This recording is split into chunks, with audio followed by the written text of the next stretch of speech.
இதிலெல்லாம் எங்கெங்கே ஜெயிக்க போகிறாரு அப்படின்னா இன்டர்நேஷனல் ரேசர்ஸ்லாம் வந்திருக்கிறப்ப அவங்களோட போட்டி போட்டு தேர்ட் ப்ரைஸ் வாங்கியிருக்குங்கிறது இந்த ஒரு இண்டஸ்ட்ரியிலேருந்து அந்த ஒரு இண்டஸ்ட்ரிக்கு எக்ஸ்ட்ரீமான இண்டஸ்ட்ரி சம்மந்தமே இல்லாத ஒரு இண்டஸ்ட்ரியில் போய் அதுவும் வின் பண்ணியிருக்கிறது வந்து ஒரு பெரிய விஷயம்ல.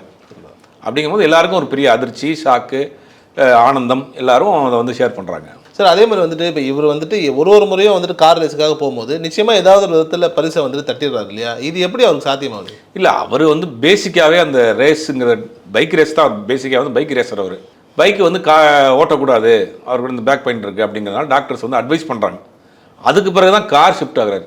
ஆக்சுவலாக அவருடைய வந்து பெரிய ஹாபி வந்து பைக் ரேஸர் தான். அவர் பைக் ரேஸ் வந்து ஓட்டிகிட்டு இருக்கிறாரு. அப்புறம் பைக் வந்து நிறைய ப்ராப்ளம், பேக் பெயின் வருங்கிறதுனால கார் ஓட்டாடுறாரு. காரை வந்து ப்ராப்பராக அஜித்திட்ட ஒரு பெரிய ஒரு பிரில்லியண்ட்டான விஷயம் என்ன அப்படின்னா, நீங்கள் எந்த வேலையை கொடுத்தாலும் அதில் முழுவதுமாக இறங்கி அடி ஆழம் வரைக்கும் போகிறது.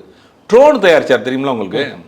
அந்த ட்ரோன் வந்து ஏதோ பொழுதுபோக்கு ஏதோ வெளிநாட்டிலேருந்து வாங்கிட்டு வந்து பறக்க விடுவார்னு பார்த்தா ப்ராப்பராக எப்படி ட்ரோன் தயார் பண்ணுறது வைக்கிறதுன்னு சொல்லிட்டு அண்ணா யூனிவர்சிட்டியில் கூட கிளாஸ் எடுக்க சொல்லிட்டாங்க அவர்.